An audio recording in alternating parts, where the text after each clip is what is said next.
Hi hello friends, welcome back to Jai Maruti creations. Bigg Boss ಕಡೆಯಿಂದ ಒಂದು promo ಬಿಟ್ಟಿದ್ದಾರೆ. ಪ್ರೋಮೋದಲ್ಲಿ ಏನಿದೆ ಅಂದರೆ ಕಾವ್ಯ ಅವರು ಗಿಲ್ಲಿ ಅವರಿಗೆ ಹೇಳ್ತಾ ಇದ್ದಾರೆ, ಇನ್ಮೇಲೆ ನನ್ನ ರೇಗಿಸ್ಬೇಡ, ನನ್ನ ಕಾವು ಅಂತ ಕರಿಬೇಡ, ನನಗೆ ಅದು ಇಷ್ಟ ಆಗಲ್ಲ ಅಂತ. ಇದನ್ನ ನೀವು ಡೇ ಒನ್ನೇ ಗಿಲ್ಲಿ ಅವ್ರಿಗೆ ಹೇಳ್ಬಿಟ್ಟಿದ್ರೆ, ನನ್ನ ರೇಗಿಸ್ಬೇಡ, ನನ್ನ ಕಾವು ಅಂತ ಕರಿಬೇಡ ಅಂತ. ಗಿಲ್ಲಿ ರೇಗಿಸ್ತಾನೆ ಇರಲಿಲ್ಲ, ಕಾವು ಅಂತ ಕರಿತಾನೆ ಇರಲಿಲ್ಲ. ಅದು ಇಷ್ಟು ದಿನ ಆದಮೇಲೆ ಏನು ಕೇಳ್ತಾ ಇದ್ದೀರಾ ಈ ರೀತಿ ಅಂತ ನನಗಂತೂ ಗೊತ್ತಾಗ್ತಾ ಇಲ್ಲ. ನೆಕ್ಸ್ಟು ನಿನ್ನೆ ವಾರದ ಕತೆ ಕಿಚ್ಚನ ಜೊತೆ ಎಪಿಸೋಡ್ ನೋಡಿದಾದ್ಮೇಲೆ ನಮ್ಮ ಚಿಕ್ಕಪ್ಪನ ಒಂದು ಕತೆ ನೆನಪಾಯಿತು.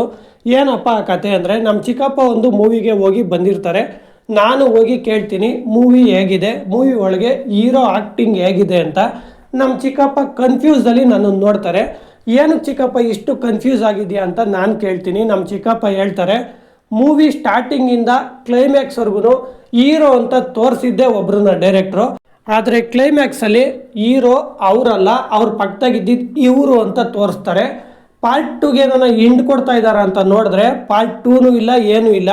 ಮೂವಿ ಕ್ಲೈಮ್ಯಾಕ್ಸು ಮುಗ್ದೋಯ್ತು. ನಾನು ಮನೆಗೆ ಬಂದೆ. ಆದರೆ ನಾನು ಫಸ್ಟಿಂದ ಕ್ಲೈಮ್ಯಾಕ್ಸ್ವರೆಗೂ ಯಾರನ್ನ ಹೀರೋ ಅಂದ್ಕೊಂಡು ನೋಡಿದೆ, ಅವರು ನಾನು ನೋಡಿರುವ ಮೂವಿ ಹೀರೋನ ಇಲ್ಲ ಕ್ಲೈಮ್ಯಾಕ್ಸಲ್ಲಿ ಬಂದೋರ ಅನ್ನೋದೇ ಕನ್ಫ್ಯೂಸ್ ಆಗಿದ್ದೀನಿ ಅಂತ ಹೇಳ್ತಾರೆ.